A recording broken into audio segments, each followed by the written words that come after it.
Hey guys, I am so excited to share the Fully Loaded at Sea cruise is coming back. It's November 19th through 23rd, and it's going to be a blast. It is by far my favorite event Bert and I have done. So would love to have you all join us. Miss Pat's coming, Whitney Cummings, Felipe Esparza, Big J. Okerson, Catherine Blanford, Joe DeRosa, Rosebud Baker, Ian Fidance, Shane Torres, The Docksiders, Cypher Sounds, DJ Airwolf, and more.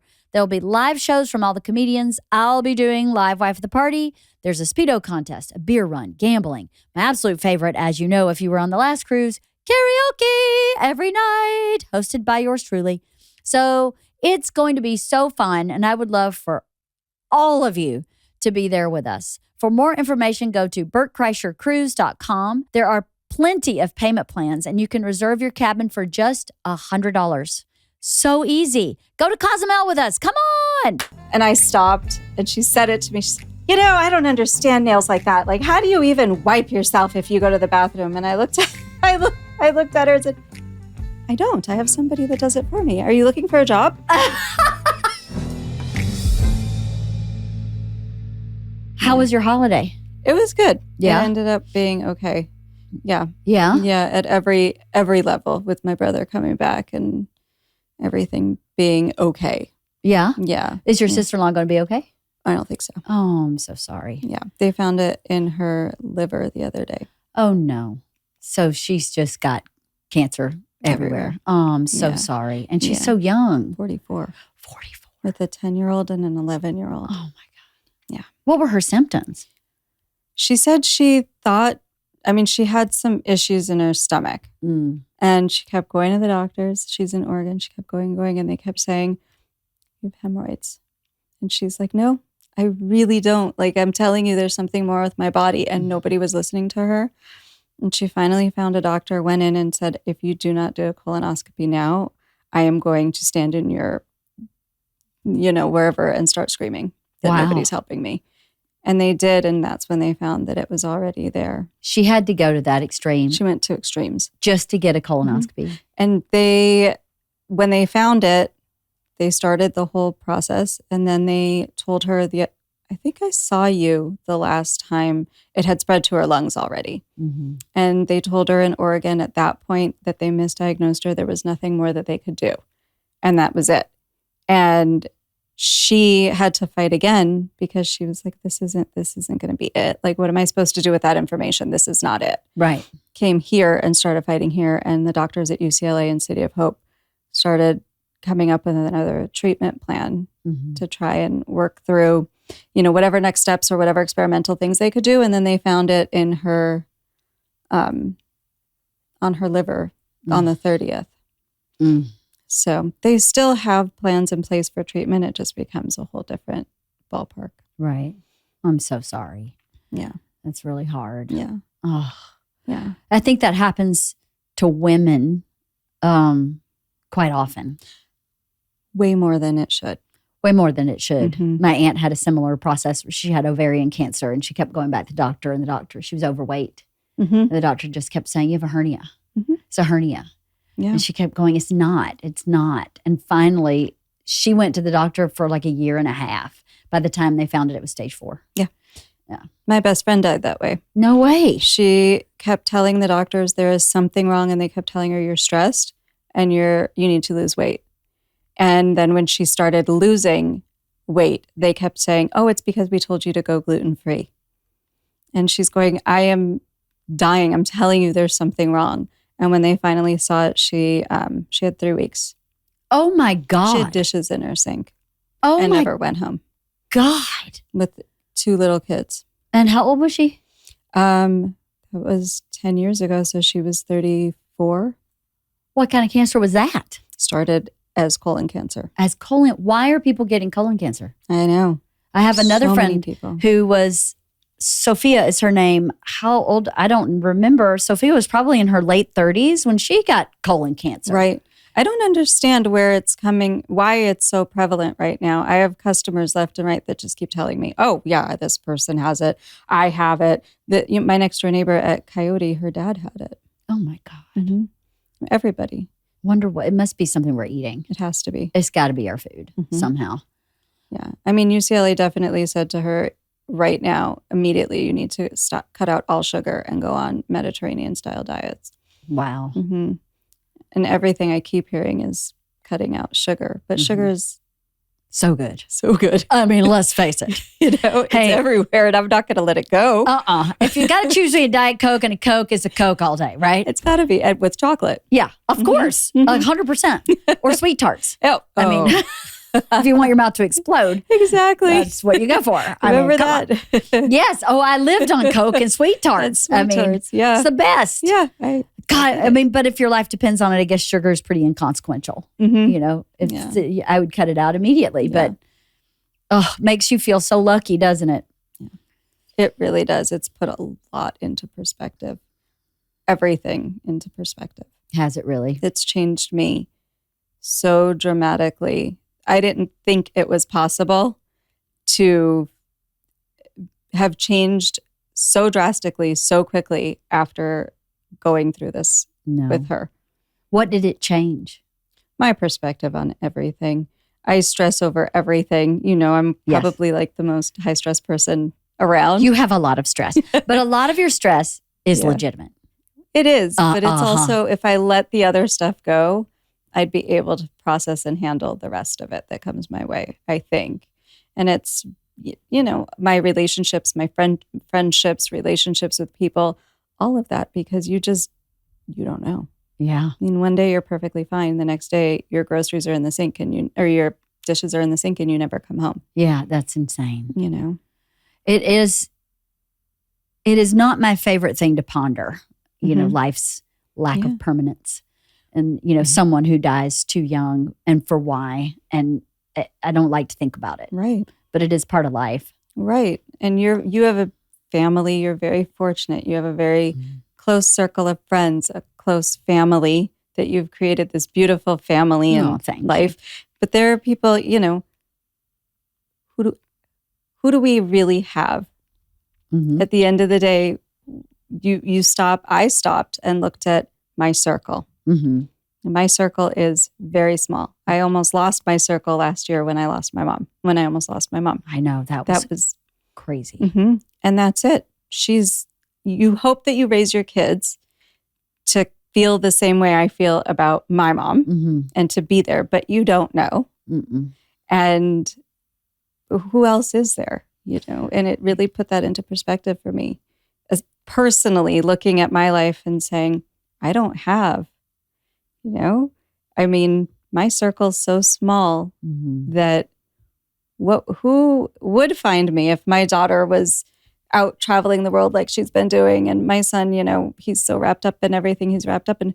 Who would know I was dead on the floor in my bathroom? Right. There's nobody around. Right. So does that make you want to make more friends or make more time for friends? You work. I don't think you sleep. Do you sleep? Probably not. You're probably the, I don't mean to say this braggy about me, but you're probably the only person that works more than I do. No. No, I think you do. I think you absolutely do. You seem to always be working. I'm always working. Yes. Yes, I'm always working. I don't know if it's as productive as yours has become. Slightly different industry. Always working. Always working. Yeah. So tell me what you do so people listening know who you are. So I own a boutique in Studio City called Verona by Jeni B. And it's a women's boutique, shoes, clothing, and accessories. And then I just 4 days ago opened a second location down the street called In the Limelight. And that is shoes and probably clothing. I mean, clothing, maybe shoes. I haven't even figured it out yet. But on top of that, you are a single mom. You have 2 adult children. Yes. That you've raised by yourself for how long?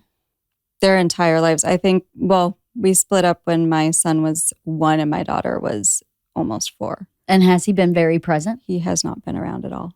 No. They just recently started finding him again. I mean, there was no emotional support, financial support, any support whatsoever. He came around once when he decided he was going to take them and move to Mexico with them. What? When was that? That was right when I got the first store.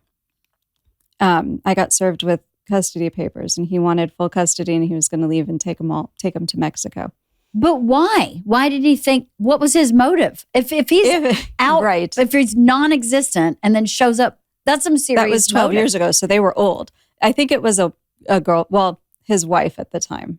I think it was, well, why don't you have your kids? You know how naggy people can be. Why don't you have your kids? She doesn't let you see your kids. And of course, I never didn't let him see his kids. He just never came around. Right. So and then the day before we went to court, after I had fought and put every penny I had into a lawyer, I got a letter from him that said, you know what, I've changed my mind. You can it's fine. What? And you spent all that money, time, energy, stress. Every penny I had fighting it. And he sent me that little note. And I walked into court the next day and handed it to the judge. And the judge was like, well, okay, guess he's not interested. Wow. And he can just do that. Yeah, anytime. Well, not anymore because they're over 18. They're adult. But that's so bad. that a parent can just do that. That can put you through that. And your kids. I mean, I'm sure, did your kids they must have known this was going on, right? They did. I sheltered them from that because that must have been really scary to begin with. And if I was uncertain, I can't imagine how they really would have felt had they known, more about it. But I kind of kept it from them the best I could. Right. I just kept saying, well, there's a chance that you guys might have to go talk to somebody and let them know that you're really happy where you are, unless you're not. And if you're not, then we need to talk about that too. Right. But, there's all these things coming up that we might need to be discussing, but don't worry. I'll do whatever I can to make sure that nothing changes. Right. Oh my God. And that happened when you were opening your store? Yeah. All at the same time? Yeah.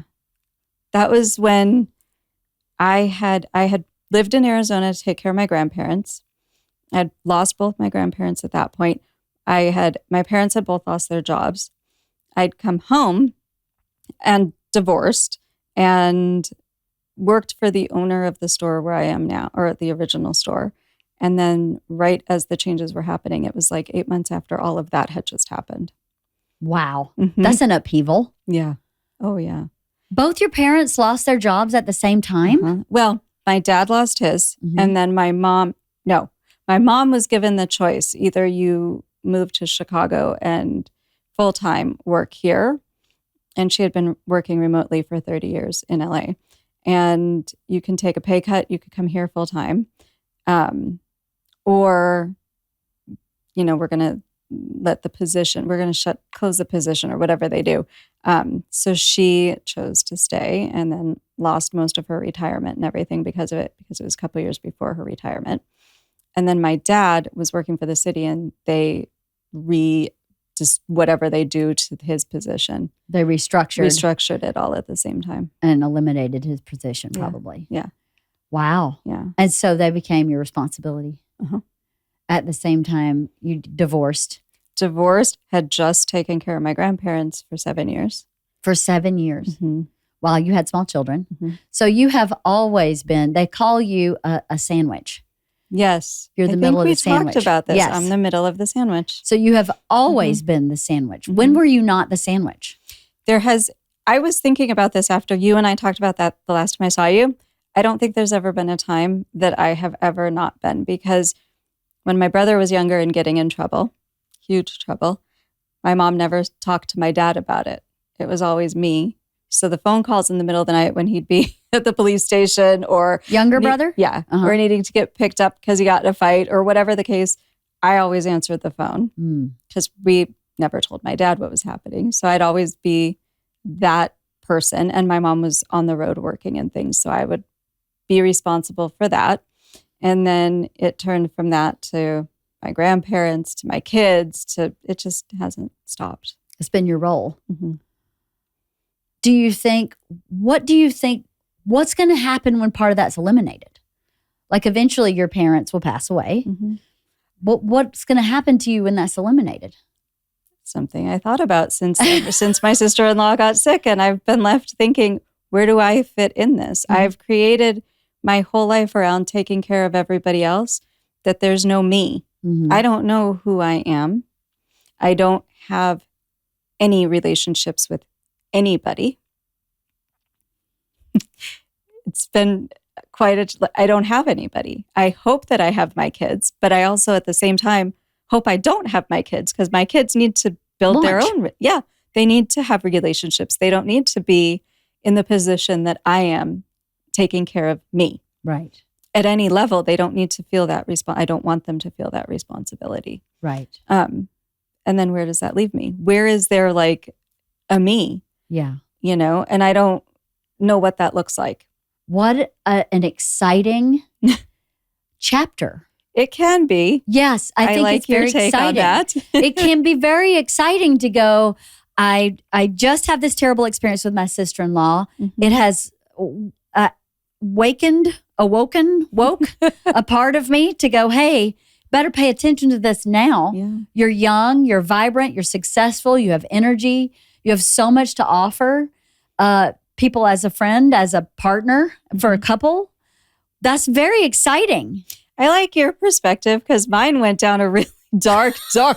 Like, oh, nobody's going to find me on the bathroom floor. That's for sure. Well, I mean, but you can take that. Yes. And use it as a motivator. That's very true. Right? And say, no one's finding me on the bathroom floor. Someone's going to find me on the bathroom floor.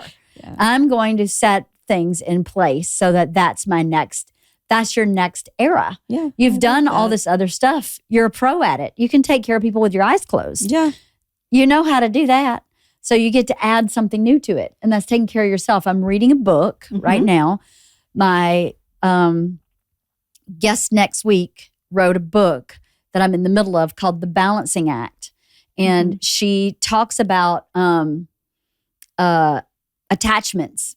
And there's like 4 different attachment theories of how people function with in relationships with each other. And you are in her book.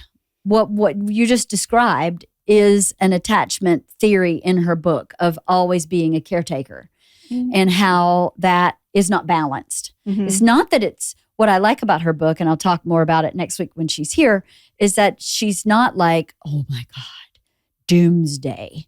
You're this attachment. It's more like, you're this attachment, be aware of it, and know that it's out of balance. So then you can bring it into balance. Okay. Or more into balance. You may never, and I am similar, I've always been a caretaker too. I may never be a balanced person, but I may be a little more balanced if I just put a couple of things on the scale over here, right? Right. You don't have to bring everything into perfection. Oh, no. And it never, I mean, I don't think it'll ever, but definitely the concept or the idea of balancing it a little bit more, but that alleviates all the stress, and the stress is what makes you sick. And, you know, that's what I mean when I say I need to figure this out too. Yeah, you do. You do, because you are a catch in every way. You're beautiful. You're talented. You have great style. You've run a business for years as a small business owner. That in and of itself, not to mention being a single parent and taking care of your own parents, is impressive. Just to be a small business owner for 12 years and be successful at it, and now add a second shop, that's huge. That so speaks volumes to who you are as a person. Someone who cares. That's someone who cares. Not just about money, but in retail, you have to care about your customers, right? Oh, right. Yeah, definitely. You have to really care. And so it makes you a huge catch. Aww. I think. For friendships. For any, I appreciate that. This episode is sponsored by BetterHelp. The new year doesn't require a new you, maybe just a less burdened you. Therapy can help more easily identify what weighs you down or holds you back by offering an unbiased perspective to better understand your relationships, motivations, and emotions. I've been in therapy for a long time for those exact reasons. Sometimes we get into some real deep, old stuff that I just creeped back up and I didn't understand. And sometimes I'm just complaining about things that my husband doesn't want to hear about. Therapy can have all different purposes during different times in your life, and I find it to be invaluable. BetterHelp therapists work according to a strict code of conduct and are fully licensed in the U.S. BetterHelp does the initial matching work for you so you can focus on your therapy goals. A short questionnaire helps identify your needs and preferences, and our 12-plus years of experience and industry-leading match fulfillment rate means we typically get it right the first time. If you aren't happy with your match, switch to a different therapist at any time from our tailored recs. BetterHelp makes it easy to get matched online with a qualified therapist. Sign up and get 10% off at betterhelp.com/wife. That's betterhelp.com/wife.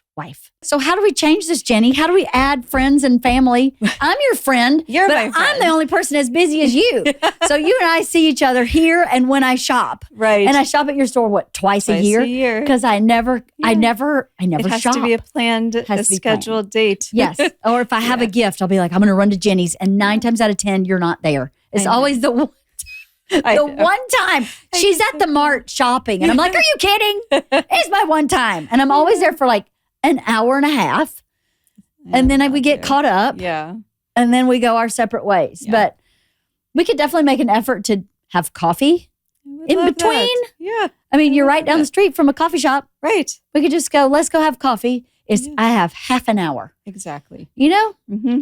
Okay, there's one thing on the plan. I love that. See? What else are we doing? That's a good start. That's a good start. I'm an overachiever. I need you dating. What's with your romance? Why aren't you dating? Have you dated anybody since you got divorced? Okay, so I've never actually been on a date. Like What? an actual date that you can call a date. I've never been on a date. Wait, how did you get married? I got pregnant. That doesn't involve a date. So you're easy? Is that what you're saying? Hey guys, she's easy. So that's a good quality. I'm just kidding. There's I've never been taken on a date. So, but were you weren't dating your ex? I mean, we were. You were hooking up, clearly. Hell, we worked together. Oh. So as an official date, I have never been taken out to dinner or a movie. That's insane. Are you kidding? No. Not even in Arizona? No. I mean, LA is a hard place to date LA is in. a very hard place to date. Yes. And I started here and then left. But no. Arizona, I was taking care of my grandparents. So I never really did anything other than I tried to go back to school. And then I had the kids that were little and I was taking care of them. Right. Yeah. So you just worked with your ex and were you, okay. It's okay. No. Were you like romantically involved and then got pregnant or you were just like having fun? No, we were just having fun. You were just having fun. Mm-hmm. Okay. Yeah. Well, not that makes sense why he wasn't in your kid's life, but that makes sense why your marriage didn't work. Right. Yes and no. I mean, I was so busy taking care of my grandparents that I'm sure at some level he felt bored or lonely. I mean, up until that point, we got along very well. And we had a second kid. Like things were really good. Yeah. Or at least I thought. But he would go back and forth to Mexico all the time where he had somebody that he was with who was also pregnant. He had a side piece. He had a side piece who now has like 2 or 3 kids of his. Yeah. Yeah. And I'm sure I'm partially to blame because I wasn't there 100%. Well, we're all partially to blame, right? Yeah. But I bet you blame yourself for things more than you ought to. Probably. I bet you do. Probably. I think it's hard to build a life. You're lucky if you can build a life with someone that doesn't start with some kind of real good friendship. Yeah. Has to, in my opinion, it has to just start with, I could be friends with that person forever. Right. And then I also like to sleep with them. But at the beginning, if you like to sleep with them, but you're not friends, I think it can work. All things can work, but I think it's a little more challenging. Yeah. Definitely. Yeah. Definitely. If there's no foundation other than sex, it can't really grow. I can't imagine that it would grow past that. Yeah. Because sex fades. It's fun. And then you have kids and then you're tired and then you're taking care of your grandparents. And you're like, don't nobody touch me. Don't wake me up. Don't touch me for days and days. And then I understand the frustration on the other end for that. But it's both are true. Right. Yeah. So if you don't have a friendship where you go, oh, my friend is exhausted. Yes. How can I help this person as opposed to how can I help myself right now because I'm not getting what I need? Yeah, and because what they needed, what they got from you was that one Yeah. kind of transactional thing. Yes. Like sex is a transaction, really. Yeah. Mm-hmm. And every relationship has some transactions, but they can't be built on transactions. Right. They have to be built on something else. I agree. A little deeper. Yeah. So what do you think you would be? I can't believe you've never been on a date. So that's crazy, Jenny. I can't believe that. So what do you think? Let's just go fantasy right now. What is your dream guy? I wish I had an answer for that. Who's the movie star you're like, yes, ma'am? I don't know. Chris Hemsworth? Come on. That's mine.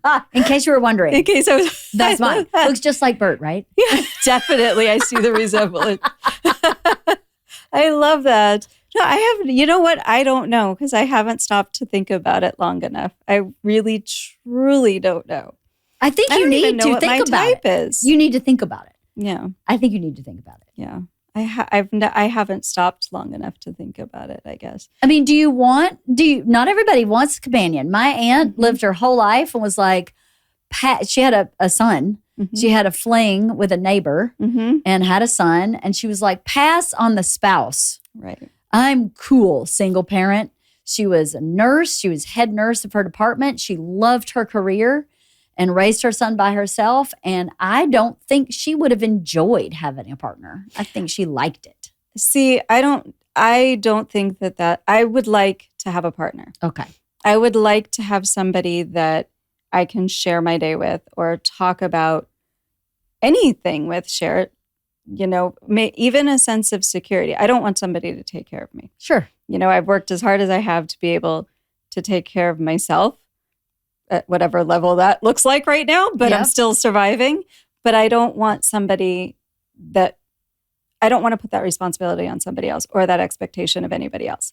But if I got sick and had to take 2 days off of work, I'd like to know that would be okay. Right. Because as of now, I can't get sick. Mm. I can't. Why? If I don't go to work, I can't pay rent. So, but no one works in your shop? My mom. If you don't go, you don't. Yeah. And you're just 2 days away from not paying rent? Probably more like 10, but not, it's pretty much day to day still. Because remember, we went through COVID shutdown, and that was retail, 2 break-ins, back to back, retail. It's just, and then the writer strike, then all the strikes. And that's I rely on all of that to grow. And I had to go through everything I had in savings to keep the store open to be able to be there now. Right. To continue on. Yeah. Yeah. COVID. I am so proud of you for being able to survive through COVID. Well, our Zoom shopping. Yeah. That was good. Yeah. That helped. Remember we did that was the best. Yeah. Yes. So we did so many cool things in COVID, my group of women. Yeah. One of them was we went shopping where Jenny and her mother just held dresses up and were like, Sandy, this would look good on you. Yes. Kathy, this is for you. And we all bought stuff. And you did. And you delivered them all on our porch. Yeah. And it was like a moment because we've been shopping. Okay, nobody knows this, but Jenny opened her boutique and then she offered a certificate to our elementary school's silent auction for a private boutique shopping night, right?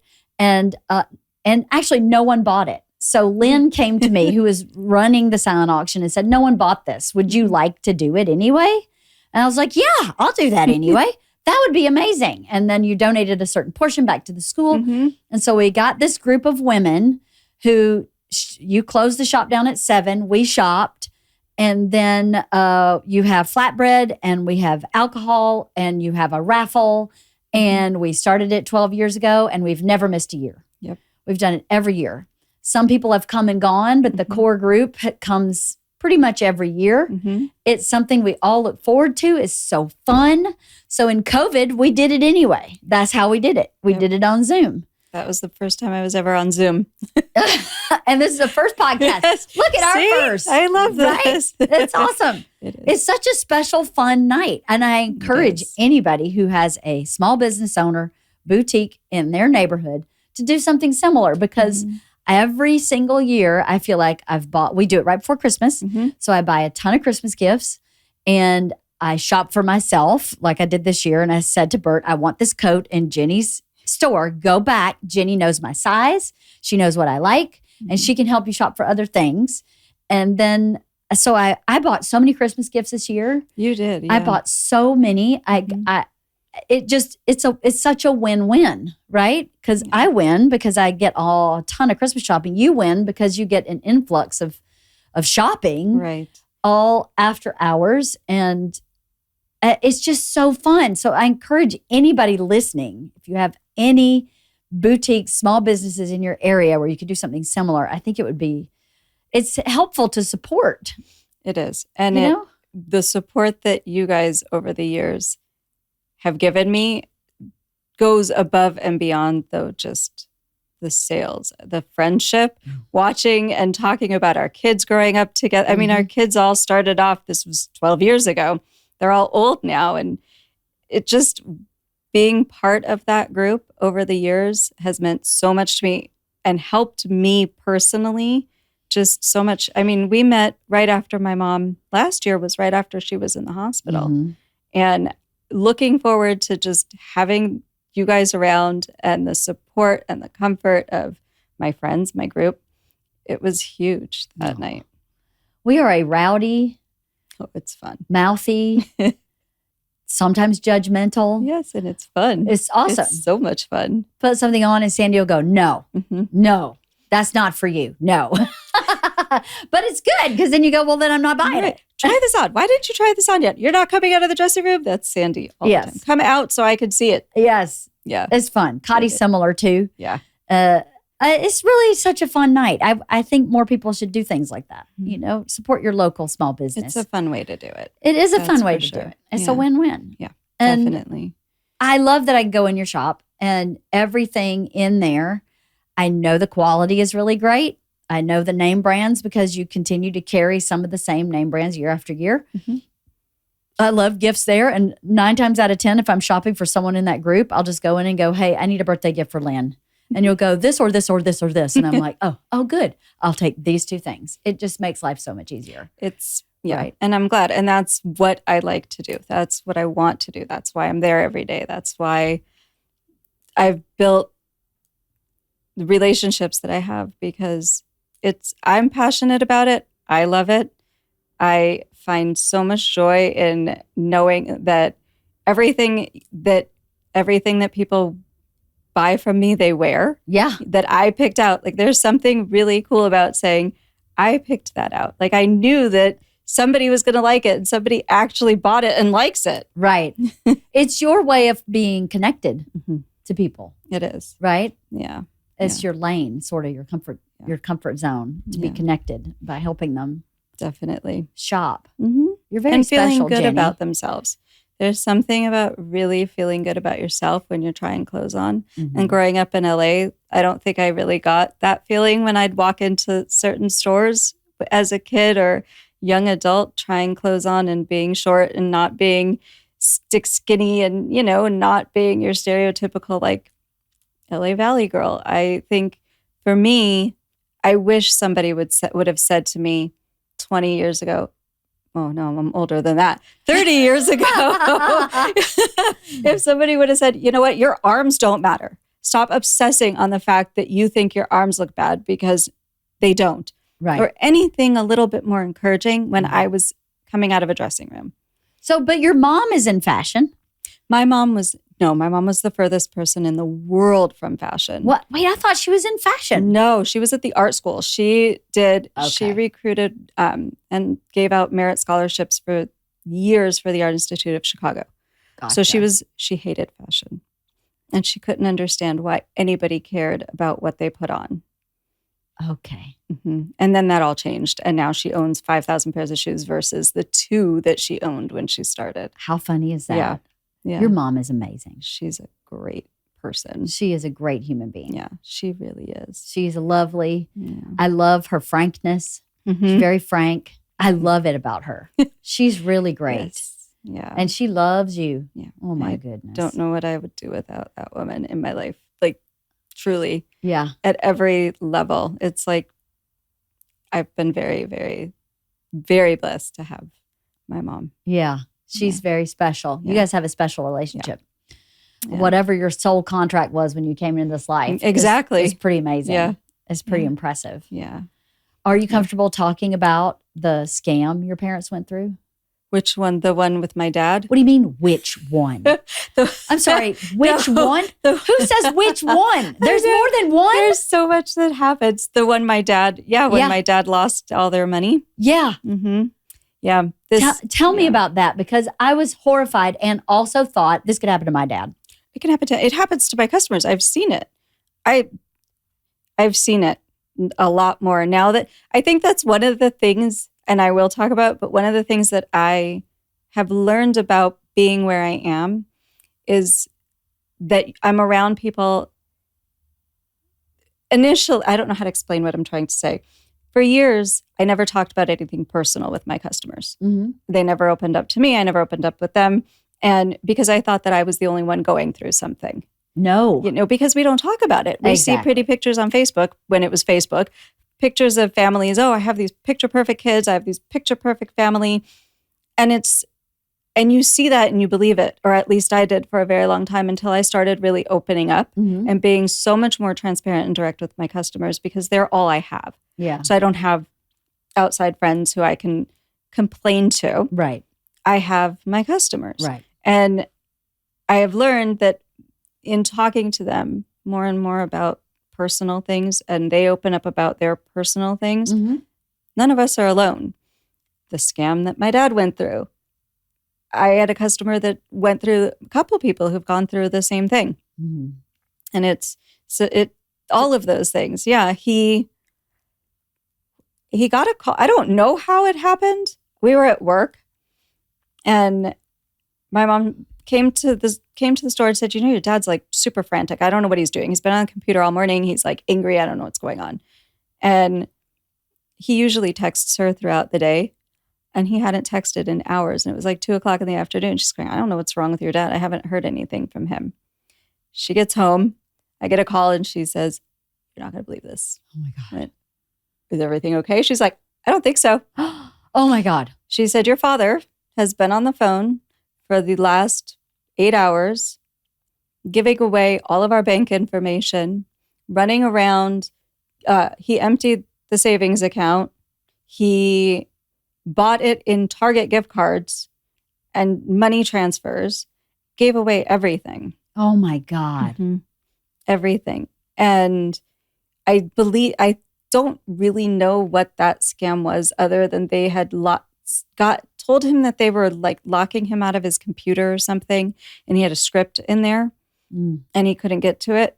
And they had let them in because they supposedly called from wherever, Apple or Microsoft or something, to tell him that he had a virus in it. And they needed to get in the computer to help with it. Mm-hmm. So he gave them access to his computer. Oh, God. And they locked him out. And then it was $500. You need to transfer us $500 right now so that we can, you need to pay for it. And then we'll get you back in. And it kept going on all day long. And he went to Target, bought it in gift cards, read them the numbers. But he went to the bank, and you can imagine a 70-year-old man, frantic, going into a bank to a teller. And, men at certain age, they get pretty loud and little, like you could tell when something's wrong with them. Yes. And he's at a bank teller asking how much money he has, because my dad never did anything with the money. It was always my mom. So he didn't know what was there. Asking how much money he has, taking all the money out, trying to transfer it to different places, and no red flags were raised. Nobody stopped and said, let me get a manager and let me just see, knowing how common this is in elderly people, and nobody stopped to check. But when we went in the next day and had to change everything, and my dad was crying, they came after my mom and I and start investigating us for elder abuse. What? Yes. Because he was crying? Mm-hmm. Well, I think I might have told him to sit down and shut up at one point, pretty aggressively. I don't think I ever told my dad to shut up. I think I told him to sit down and stop for a minute because he was being so overly dramatic and I was trying to concentrate. But I think that was as aggressive as I got. And they did. We got an a notification on the door. We were at a trade show, a notification that Adult Protective Services was going to come in and take charge, and we had to fight it. Mm-hmm. That's crazy. Mm-hmm. But nobody said anything to the bank when this man was frantically trying to figure out how much money he had and giving it to random money orders and things. That's what upset me. Yeah, that there was no protection for him in place. Mm-hmm. And he was doing this rogue because you guys were at work. Yeah. And I'll be honest with you. Mm-hmm. I was in Home Depot one day and I got a phone call from a 213 phone number. And they told me it was the LA Police Department and that there was a warrant for my arrest. And I needed to talk to someone else but to speak about this warrant. And I panicked. Where I went, there's a warrant for my arrest? Yes. Like for what? Because I thought, well, what could it, oh my God. So I let them transfer me to the next person who gave me another story and said, you're going to need to pay X amount of money by midnight tonight. And I was like, oh, I still was in the panic of, oh my God, there's a warrant for my arrest? Holy shit. And I kept looking. It was a 213 phone number. 213 is downtown LA, which is where the police department, where he said he was all legit, right? And I then went, wait, I think this is a scam. So then I started playing along to see how far I could get in the scam. It was totally a scam. Yeah. And I kept going along and kept going along and kept going along. And then I kept going, well, this doesn't make sense to me. So can you explain ABC to see how they would explain things? And they had an explanation for everything. Yeah. So as crazy as it sounds that your dad went to Target and got gift cards, and those of us sitting here go, well, that's dumb. Believe me, it doesn't, you have to really understand the world of scamming to know if I didn't understand it, I would have thought everything because they had an explanation for everything. I immediately called my dad and said, this is what happened to me. And if you get any phone calls like this, just don't ever give anybody money. You hang up and you ask for their phone number and you call them back. You're right. Or don't ever give them money. Right. So it's easy to judge and say, well, that seems ridiculous that you would empty your bank account. But I was in a panic for a long time until I had to stop myself and go, hold on a minute.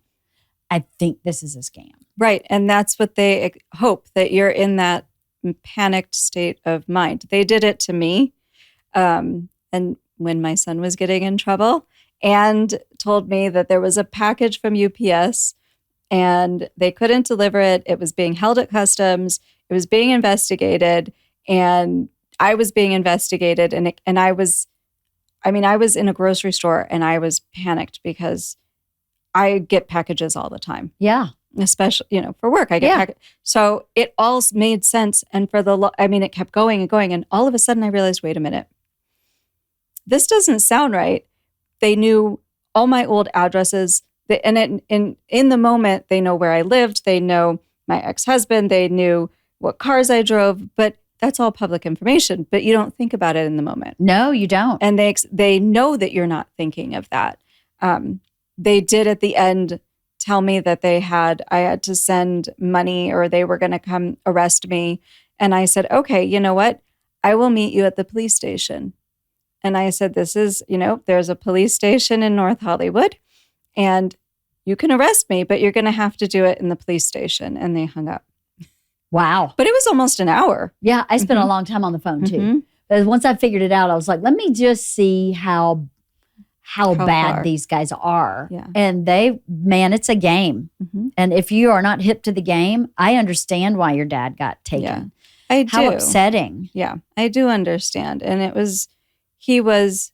I don't think he'll ever forgive himself, and he should, because nobody's angry. We all understand. But it was very devastating in the moment. It was horrible. It had to make him feel. Oh, yeah. Just awful. Yeah. Oh, yeah. And the pit in your stomach that you had to have had for weeks after, just you and your mom. Oh, yeah. And I can't imagine how he feels. That's so terrible. Yeah. It was horrible. Yeah. Yeah. Yeah. It's with everything that goes on in the world right now, and then you add that on top of it. What about those people? And I had a customer who got that call that their child was in danger or something, and you can hear your kid screaming in the background and they're asking for money, and that's a scam. Yep. Yeah. How do you stop and rationalize that? I don't know. Yeah. How do you, I guess you just have another phone and you call your kid and go, where are you or something. But it would be terrifying. I don't understand why people are so bad. Some people are so bad. Right. Some people are so good. And then some people are not. That's crazy, Jenny. Yeah. It's been hard. Was there any recourse or recovery from that? No. Nothing. It was just gone. It was gone. Yeah. That was right after COVID. That was right after. Yep. Yeah. No, that was just gone. That's awful. Yeah.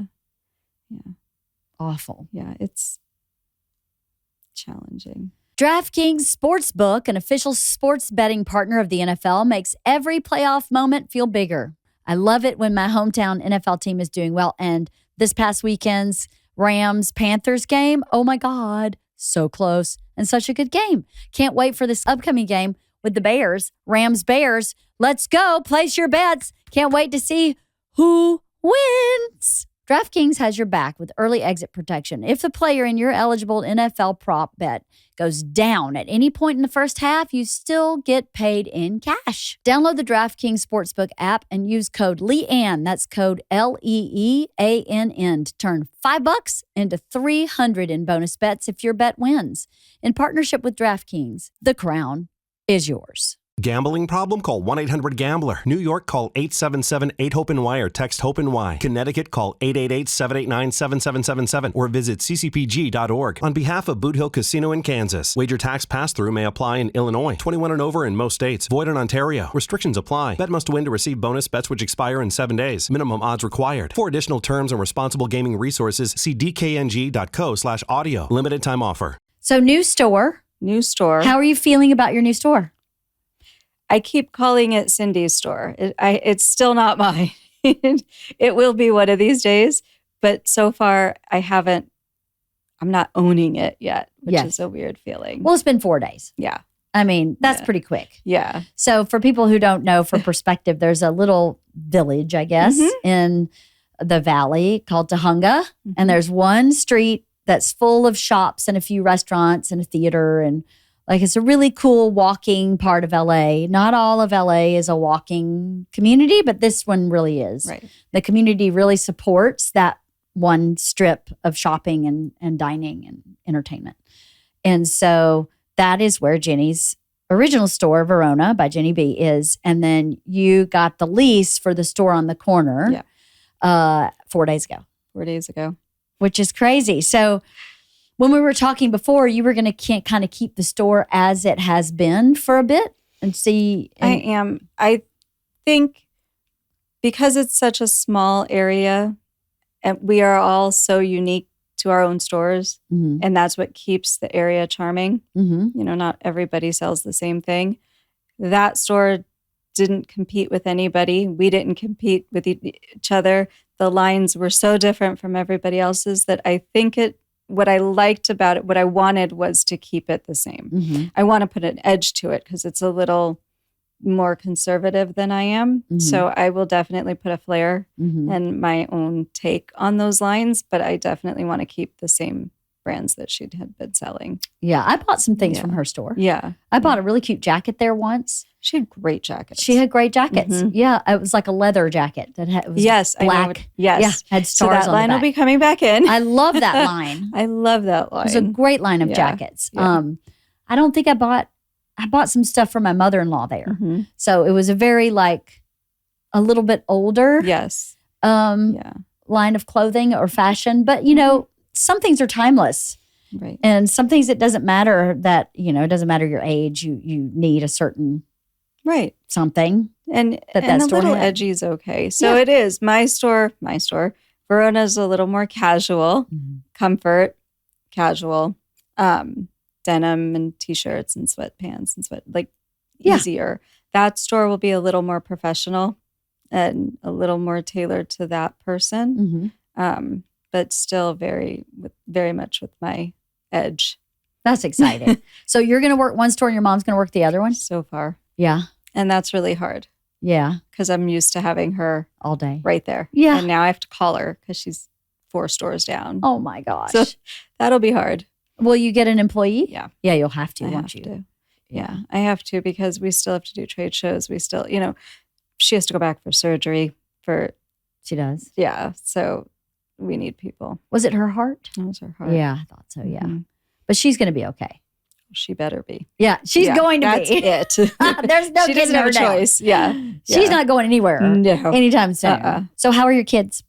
They're good. Yeah. Kids are good. Daughter's editing? She's editing for the History Channel. Ethan is at CSUN. Okay. Yeah, he's doing good. They're both doing good. They're in good places right now. That's good. They all had their teenage years that that was not fun. Yeah. Mm-hmm. Sometimes I don't know how you did it by yourself. And sometimes I go, you're so lucky you did it by yourself. I have the exact same feelings. Yeah. I'm so glad that it was just me I didn't have to deal with explaining anything to a partner or anybody else. But at the same time, it's like, why, it might have been so much easier to have that other parent figure there to support the decisions that I was making, or to tell me I was doing something, let's try something different. Because I didn't really have that. It was just me. Yeah. Mm-hmm. It was a blessing and a curse, I think. I was single parent with a partner. So sometimes that was complicated. Mm-hmm. And it's hard to have, to not be on the same page with your partner in parenting. And we were until we got to teenage years. And in the teenage years, we were not on the same page with a lot of stuff. Who was more conservative? I don't know if conservative is the right word. Bert was more harsh in parenting. And that's what I missed. I don't know how else to say that. That's what I needed, was somebody that they maybe were a little bit more intimidated by. Because as soon as they get taller than you, they're not intimidated. Yeah, right? I guess so. Yeah. I only have one that's taller than me. Yeah. The other one's shorter than me. See, that's good. But yeah, he was, in my opinion, there were times when his toughness was necessary, and there was times when it was damaging. Yeah. And luckily, we had made so many deposits in the bank that those few withdrawals didn't cause any kind of long-term damage. Yeah. But in the moment, I was really concerned. He was really, really hard on Georgia because we busted her smoking weed when she was young. And I think it broke his heart. I think it was the absolute fact-based knowledge that his daughter is growing up. Yeah. And he started acting a little bit like a psycho ex-boyfriend, where I was like, dude, you don't need to shame her. You don't need, this is just a little too much for the crime committed. You know what I mean? I totally know what you mean. Crime committed is a crime, and we should address the crime. But we don't need to throw her in the dungeon and throw the key away. Let's just no dinner or something. Come on. Yeah. No, I know exactly what you mean. Yeah. I was reading a little something, and I don't know where I saw it, but it was just a little piece of information. And it was about the trend. I don't know what the right word is. The trend right now in blaming our parents for our trauma, and not our generation, more our kids' generation, and how therapy now is telling the kids to just stop contact with us. Yes, I've seen that. And that's, we didn't live it. We had that same trauma, but my mom's my best friend, and I never cut contact with my dad. I would never dream of it because they did the best that they could. And what is called trauma now isn't the definition of what trauma really is, or PTSD. And it's being manipulated in such a way that kids are learning this new concept of if it doesn't serve you, let it go. And that includes your parents. Mm-hmm. And I've been thinking a lot about that because when Ethan was getting in a lot of trouble, and he was in a lot of trouble, I probably did the same thing that Bert did. And I didn't probably. I know that I said some things at some times because I was desperate and I was on my own and I had no balance. I had nobody to talk it through with. Mm-hmm. And I reacted instead of just thinking about it first. And I regret a lot of the things that I said or that I did. And now, if the tables were turned, if it was my parents, who I'm sure had probably did the same thing to me, and I've forgotten and forgiven because that's just how you grow up. Yep. Now these kids are learning based on that, it's time to let your parents go. Yeah. And I'm going, I didn't know any better. It wasn't, Yes. I'm sorry I traumatized you, but I don't know what that really, if it's real trauma. You know what I think is happening is generationally is that we course corrected a little too much in that your experience is the only experience now. And that's not accurate. It's just not accurate. Your experience is very real, 100% real, but it's not the whole picture. Exactly. So perspective, your experience within the context of a larger experience is far more accurate so that you can cope with your feelings because this happens actually with Bert. Bert's experience of something is so focused on self that he doesn't. Perfect example. I will do something that will hurt his feelings unknowingly. And he will process that as if it was intentional. Instead of saying, hold on, she loves me. She's my best friend. She didn't mean to hurt my feelings. I can let her know, hey, that hurt my feelings. But then I can let this go and move on because our relationship is so much more than this one moment. Right.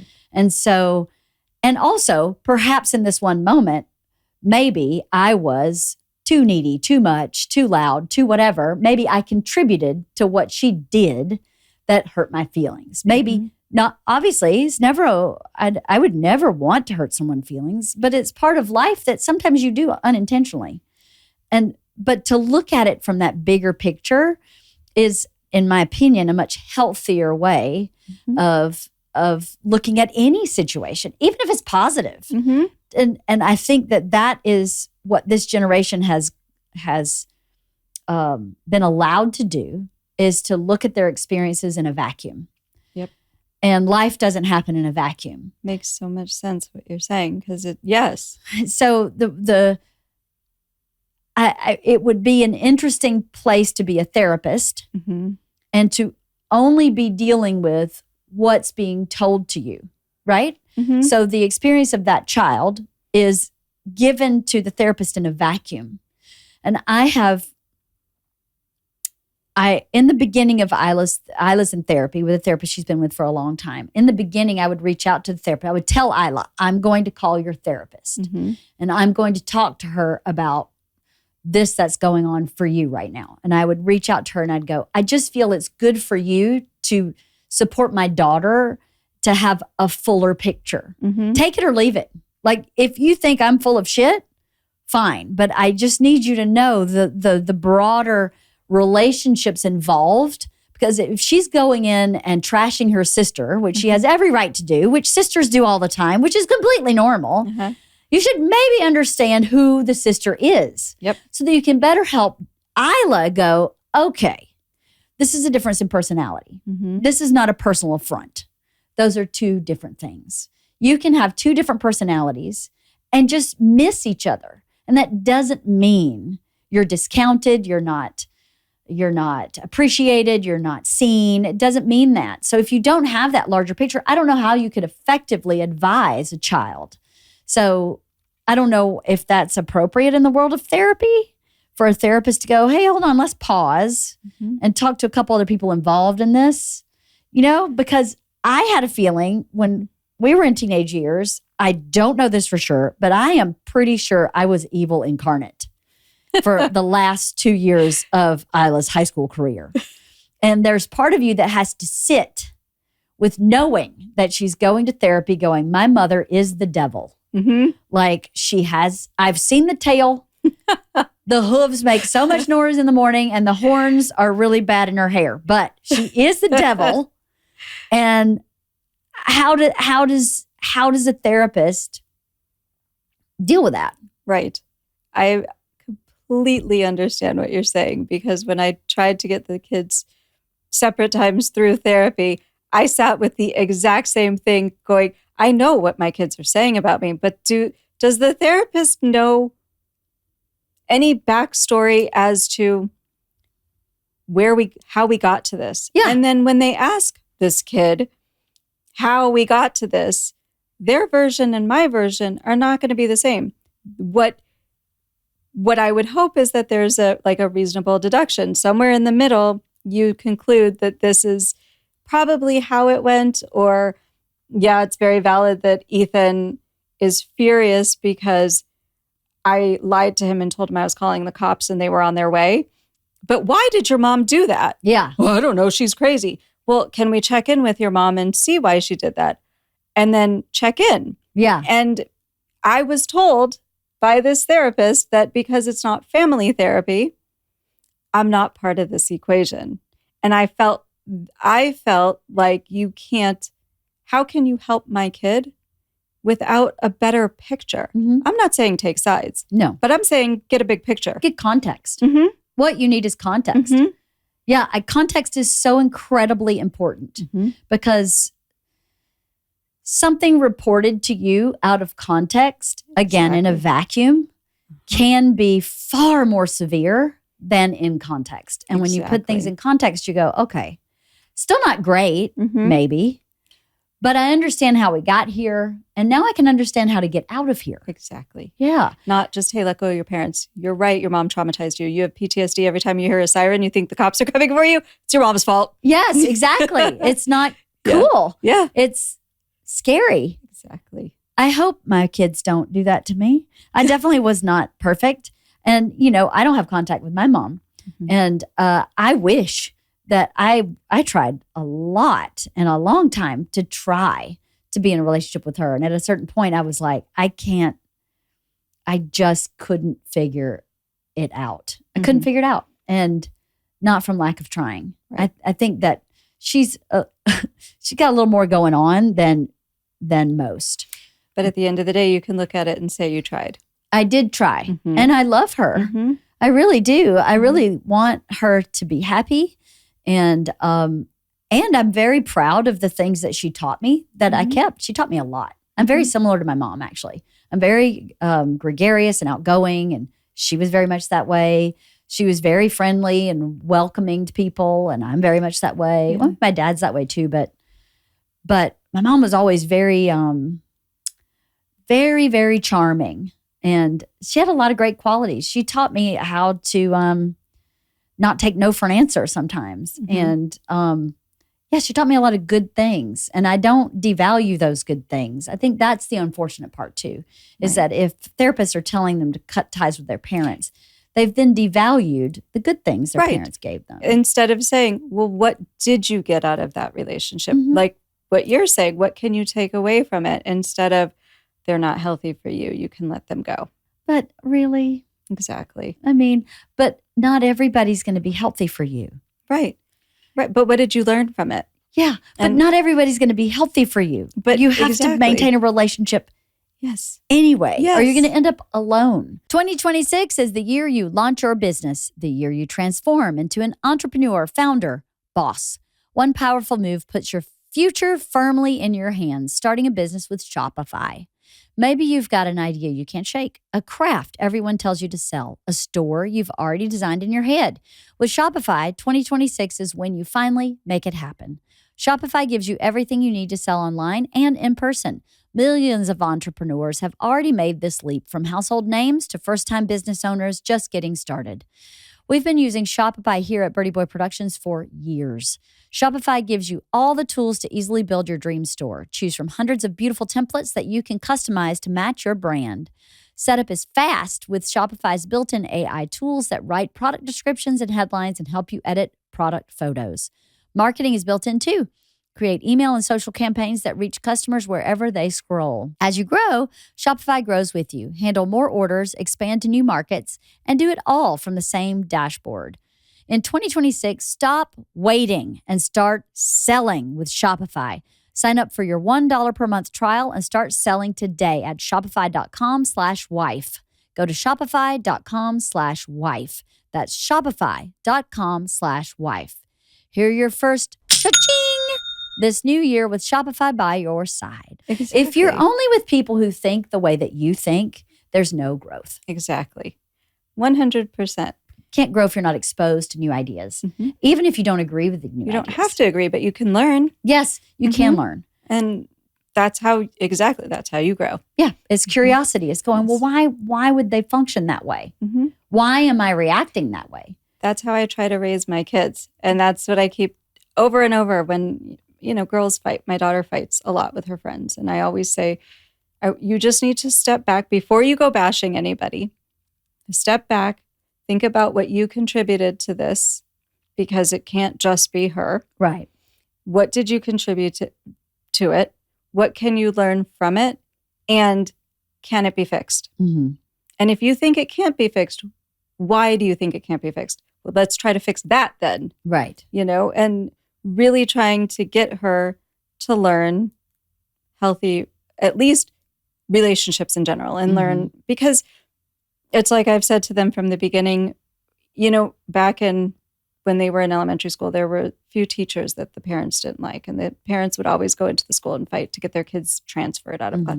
Teacher wouldn't like a parent wouldn't like a teacher. And it was always, we're going to move with a kid. And Deanna came to me after having a problem with a teacher wanting me to switch her to another class. And I said, no.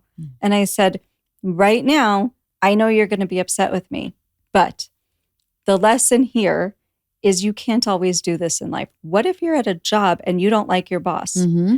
You have to learn to work with people. Mm-hmm. You don't have to like them, but you do have to learn to work with people. Mm-hmm. And I don't think kids these days are being taught that lesson. They are not. Mm-hmm. I don't think so either. We had that experience too. Isla's 4th grade teacher was the best teacher she ever had, and those parents ran her out of school because they did not like the way that she ran the class. That's so unfortunate. And in my opinion, she ran the class beautifully. She found people's strengths and weaknesses and paired kids together to help each other, and made, at least my kids' experience was one of teamwork and of collaboration. And there was no race to who's the best in the class, which was happening in other classes, who's the brightest and the best. And my kid's never going to be the brightest and the best on paper. Right. She was dyslexic. That was a losing battle every time she stepped in the classroom. But that wasn't this woman's philosophy. She was amazing. She made a huge impact on my daughter. And I heard so much negative talk about her from the parents. And I thought, how unfortunate that your child doesn't learn how to work in this modality in 4th grade. Come on. We're in 4th grade. Exactly. This doesn't get you in or out of any college. We're just in 4th grade. We're still working on our times tables for speed. Yes. Come on. What are we doing? I couldn't believe that you don't. All through Isla's dyslexia, when she would hit a wall with a teacher, because some teachers are like, sounds like you got a problem. Sorry. And you go, hold on. I can't have that. So I would always go to the teacher with Isla and say, she is responsible for every single piece of work everyone else in this class is. 100%. But her dyslexia, in her IEP, it says she gets extra time on tests, which she will get. And I would love if you would accommodate her one step further. Take the test like everyone else in the class. Absolutely. If she passes that test, fine, we'll take the grade. If she fails that test, I know her work ethic at home. You know she's engaged in class. If she's performing in class, please give her an oral test, same test, and see if it can improve her grade to a passing grade. That's all I'm asking. A little extra time on your part to acknowledge that she is a good student in this class. And perhaps the modality of taking the test is the problem here. Because I just think for someone who learns differently, that is fair. Don't cut her out of any assignment. She gets to do everything everyone else does. And it takes a little bit of effort on the teacher's part to give her that little extra help because she needed it. Right. And she had one teacher her whole career who said, no, she will be exactly like every teacher in this class. And I was like, okay, well, guess what? We're going to summer school for chemistry because you're never getting out of this class. See? And there's the difference. You didn't fight the school to change her. You didn't. No. She had to learn. Yep. And that's such a valuable lesson. Yep. It really is. We advocated for her. We lost anyway. And she went to summer school for chemistry because she had to take it. She had 2 classes that she failed. One, American Sign Language class, because I was like, if you think a dyslexic girl is learning French, you're out of your fucking mind. But she had 1 quarter of ASL where she had a 69 and she needed a 70. So she had to take that over. And then chemistry, she just like B-52 bomber in flames toward the earth. And that teacher basically was like, you can go fuck yourself. I'm not helping you. So what do? You go to summer school. Exactly, because that's what you do. And you know your parents were there advocating for you. You know your parents supported you.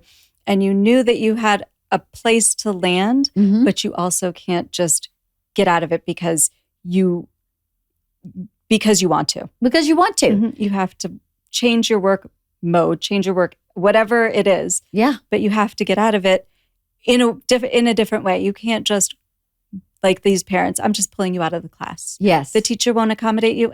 We're going to find a new teacher. You know what? I'll put you in a new school. No. What does that teach your child? Well, it teaches them the same thing. It teaches them that you don't believe that they're capable of figuring something out. Exactly. That's what I think. I know my kids both had sleep anxiety and they would have given their right arm to sleep with me.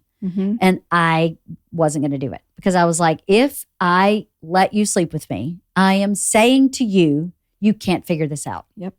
You're not going to be able to soothe yourself to sleep ever. Yeah. You need me to be able to complete that task. Or somebody else. Or someone else. And I was like, I just can't do that to you. We're going to have to figure out how to sleep by yourself in your room. And I felt terrible about it because they were suffering. Yeah. They were struggling. Isla still struggles to this day with sleep anxiety.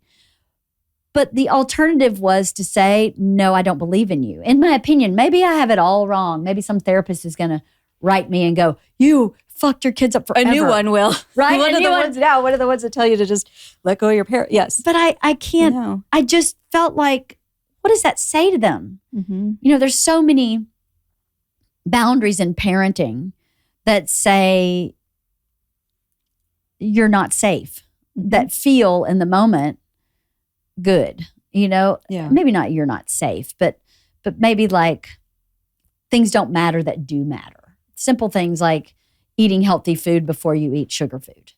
That actually matters. But in the moment when you go, yeah, have the ice cream, who cares? Because it's easier. Because it's easier than fighting the kid who doesn't want to eat the broccoli. Well, you don't have to make them eat all the broccoli. But they need to understand healthy food. Yes. As opposed to the way that I was raised, which was I don't even know how to, up until most recently when I had Deanna. And I'd gained so much weight with that, right? So much weight with her. You're 5 foot nothing. Yeah. So if you gain 5 pounds. Yeah, it was a lot more than 5 pounds. It was a lot. And my dad wanted to take me out to, I don't know, we were going to Jack's for hamburgers. My favorite. And I love French fries. And my mom said to me, you know what? Weight's always been a touchy subject in my house. And my mom said, as we were leaving, yeah, don't eat too many fries. You know, they'll be there after you lose the weight. And we're sitting at Jack's, and I'll never forget it. And I probably picked up what was my third French fry. And my dad ripped the basket of fries off the table. And he's a big guy. Rips the fries off the table. You know, you've had enough. You know, you shouldn't be eating like this. These are just you're never going to lose this weight. Throws them away at lunch hour. Everybody's sitting around us. It was the most humiliating thing that I can remember. Versus me telling one of the kids, you know, I love French fries, but let's like not fill up on them. Let's start with something else and you can add them in, but don't fill up on those first. Yeah. Because they're not as healthy. Yeah. There are ways to do it. Yeah. You know? Yeah. That aren't shameful and humiliating. Exactly. Yeah. But also teaching a valuable lesson. And, you know, there are lessons in everything. It's just how you present the lesson. 100%. It's all how you frame it. Mhm. Just like your next chapter.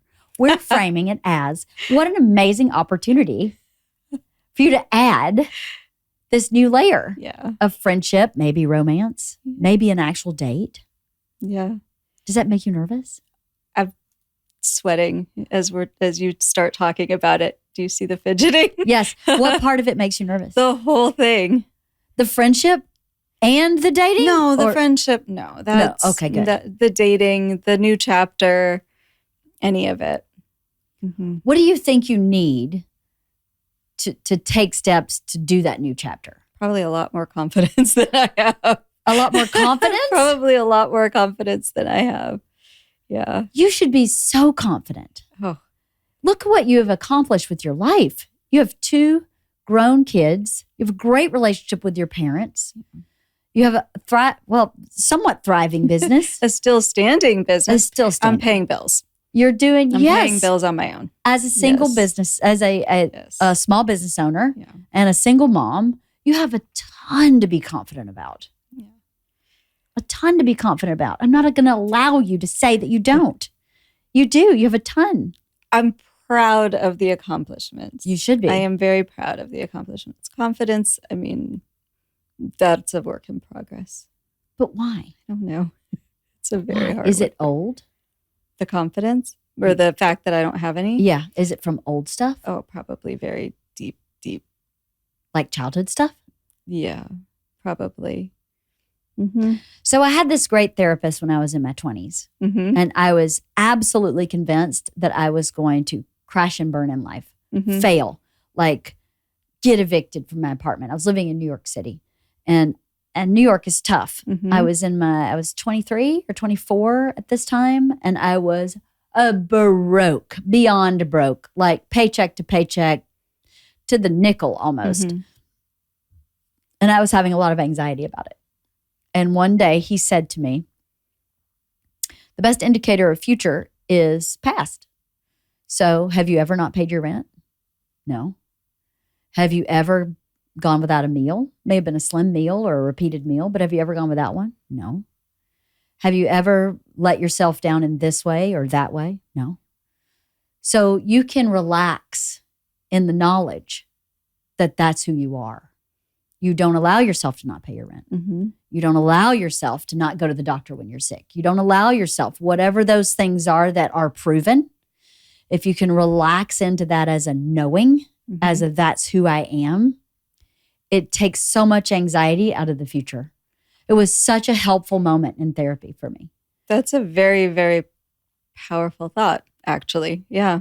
It's a very powerful thought. It's Yeah. a thought of owning what you actually already own. Mm-hmm. You already own all this, Jenny. You own it. It's who you are, like it or not.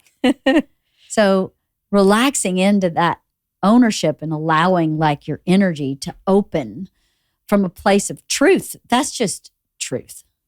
It's fact. It's fact-based behavior, fact-based in every way, financial, fact-based with your relationship with your parents, with your kids. Yeah. None of that is open for discussion. It's a fact.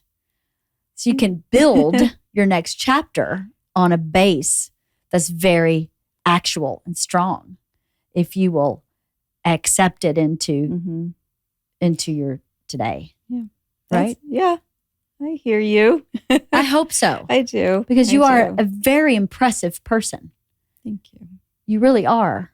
You have so much to offer the world. You've already offered the world a ton. But I've always been so impressed by you. And I think that you should be more impressed with yourself. Thank you. Oh, you're so sweet. I've always, ever since we met, it's always been, what would LeeAnn do? Oh, LeeAnn, come on. No, it has. LeeAnn built those cabinets in that kitchen on her own. Do you remember that? Yeah. I can't get over that. When I can't carry something because I feel like it's heavier, my nails get in the way, LeeAnn built kitchen cabinets. I don't have nails. Look at my nails. Still, you built your That might not kitchen. be a 1-to-1. That might not be a 1-to-1. You know, it's I couldn't do pretty anything with close. those nails. It's pretty close. It's. I don't know how you go to the bathroom with those nails. So I was at Trader Joe's the other day, and I had a woman. I'm such an asshole. Because I always hear it, and I was just not in the mood. Yeah. I really just wasn't in the mood, and she mumbled it, and I stopped, and she said it to me. She said, you know, I don't understand nails like that. Like, how do you even wipe yourself if you go to the bathroom? And I looked at her and said, I don't. I have somebody that does it for me. Are you looking for a job?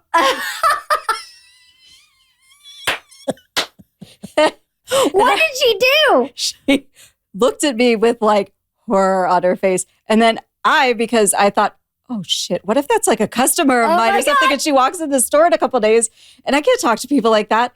I left my shopping cart. I turned around and I walked out. That's so funny. I just left. Oh my I didn't know God. what to do. Mm-hmm. Own it, man. It's none of her business. I can ask you because I'm your friend. Yes. But I would never ask you that. But I can ponder. There's angles. How in the hell do you do that? I mean, I can't do No anything problem. with fingernails. I can't do anything with fingernails. But I've had them for, like, they grew with me. Yes. Well, I'm sure you get used to them Yeah. like anything else. Yeah. You get used to it. But Yes. for the layman out here, we're like, how do you put on earrings? How do you Actually, that I can't. Oh, really? Once they're on, I just leave them on because it's way too much work. It's too hard. Mm-hmm. Yeah, that I can't get in there and twist the backs on. Forget I it. cannot. Everything else is pretty easy. Yeah. Mm-hmm. So what kind of, do you have any practices that are spiritual or grounding or growth-based or anything like that? I wish I did. I would like to say that I have time for that. You do. I can make time. You do. Yes. Let me tell you why. Yes. You ready? Mm-hmm. Okay. Kirsten Mhm. and Kathy Mhm. were on a month ago, had to be a month. Mm-hmm. And Kirsten is doing a 100-day challenge. Okay. She's doing a 15-second plank for 100 days straight. Good. So she could commit to 15 seconds a Mhm. day. If she does longer, bonus. But she was like, I want to prove to myself I can do something for 100 days. And I went, I'm going to do the same thing. I'm going to write a haiku every day for 100 days. I'm on day 31. Okay. I have not missed a day. Wow. And it takes me, I took the pressure off myself. Mhm. So a haiku is 5 words, 7 words, 5 words. Mhm. And a traditional Japanese haiku is supposed to be about nature. Mhm. It's supposed to be only syllables. And it's supposed to be something that's really inspiring. And I went, too much, Yeah, I was going to say you've already. much. I'm checked out. too much. 575, I can do. I can handle. So I'm going to sit down and check in with myself Mhm. every day, whatever I'm inspired to write about, as long as I hit 575. I've done 31 days in a row. It takes me less than 5 minutes a day. That's pretty good. And I have a box. I have a Mhm. beautiful little box that I Mhm. just happen to have in my house that just happens to fit like note cards. Literally, I just like, oh, that box will probably fit those note cards. Let me just do it like that. Boom. It just fell into my lap beautifully. Mhm. So I wonder if every day, if you have a little thing at your shop where you can take a moment to write down something you own, like we were just talking about, Mhm. some piece of you that is, I have to come up with 100 of those. or say 30. Let's do 30 days. Sorry. Say 30 days. Uh-huh. And say 30 days. And it could be something dumb like, I own that I have grown into these nails. Mm-hmm. Boom. Right? Okay. I own that I have 2 adult children that are launched in their way. Boom. See how long that took me? Okay. 1 a day. I can do that. See how I'm curious to know Mhm. how it affects your inner life. Mm-hmm. Like how it affects, and to I know you're so busy, but to just have an awareness in your Mhm. day of, maybe it won't affect your inner life at all. But I'd be curious to know how it does, because I also start every day. I've been doing this for years. Every night before I go to bed, I say the Lord's Prayer. Mhm. I'm not religious, Mm-hmm. but I grew up saying that prayer, and it is like an automatic connection to God, Right. and it's rote, and I don't have to think about it. I don't have to come up with what I need help with or what I'm grateful for. I don't have to deal with it. Mm-hmm. I just say the Lord's Prayer, and everything in that encompasses everything I need, really. Okay. So it's almost on autopilot. And at the same time, it's a practice that connects me with spirituality. That's on autopilot. And I also start every day with something I'm grateful for. When I wake up before I get out of bed, I go, I am so glad that my back doesn't hurt today. Thank you. It's dumb, but it's amazing how those little practices improve, they improve my quality of life almost. Okay. So simple. I'd be curious to know if you just once a day say, I am owning this about myself today. I'll try it. I'm not against it. Yeah, I'm right? gonna try it. Yeah. I'll check in 30 days with you. I want to know because I would love to see how that affects you. You know, I read this thing when the kids were little. We would eat dinner and I had 3 questions every night at dinner. What's the favorite part of your day? Least favorite part of your day? And what are you grateful for? And I'd said to them, you don't need to be grateful for big things. You can be grateful that your pencil didn't break in the middle of your test. You can be grateful that you didn't lose your favorite beret at school. I don't care what you're grateful for. It can be big. But if every night is big, you don't really register the small things. You forget about the really small things. Like I got a great parking spot at Trader Joe's. That's huge and also kind of silly. Yes. And I hear you though. See what I mean? Yeah, definitely. I miss those days. I did that with my kids. You did? At dinner. I miss the dinner days. Tell me about your day. Tell me something good about your day.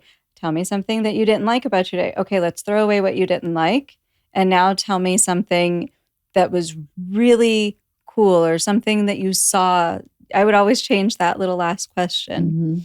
I miss those days. I do too. Yeah. We still do it when our kids, we did it the whole holiday. It was really fun. That's nice. It was nice. Yeah. Okay, so 30 days. I'm committing to 30 days. Okay, 30. Maybe we can get to 100, but 30. We'll start with 30. We'll check it at 30.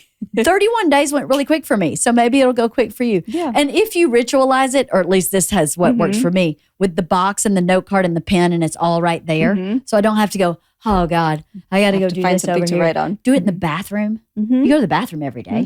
Well, while I'm in the bathroom, I'm going to write this one thing about myself that I own today. I'm in. Will you come back and tell me? I'll come back. Come and back tell again you. and tell me how Yes. it. I am owning that I did a podcast. You should. That you actually see my face on. So yes, I know, and you were awesome. Wasn't it awesome? it was great. Yeah. Super easy, right? Because it was you. Well, I told you we would have no problem. We talk about this is the way we are in your shop. Yeah, that is. After about 2 minutes, that's exactly how I felt. Good. Yeah. Okay, Yeah. good. Well, Yeah. come back after you do this I and will. tell me, and then tell me how your new store is doing. Okay? I will. Okay. I love you. You beat me to it. I love you too, Jenny. It's been a real amazing friendship. It's not a typical friendship, Right. but I've enjoyed it so much. Me too. Getting Thank to know you and watching your family and knowing what's going on with you has been a real gift. Thank you. Thank you. I feel the same way. It's been good knowing that you're in my corner. Even if it's Always. not every day that we have to check in, I know you're there.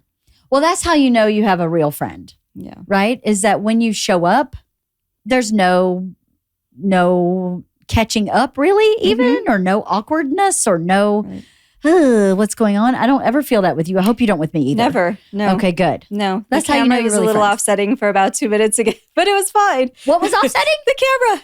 Oh. But don't now worry we're about that fine. thing. Now we're it's fine. like we're back at home again. Back on No. the couch at the store. Totally. Back on the couch at the store. Exactly. We've been that way from the very first time I met you. In this setting, exactly. Yes, exactly. So that's how you know you have a real friend. Yeah. Right? Yeah. It's easy. Yeah. It's effortless, and we don't judge when we don't see each other for a minute. Mm-hmm. And you can always call me, and I would always call you. Yeah. So, Yeah. well, I love you, I Jenny. love you. Thank you. Thank you.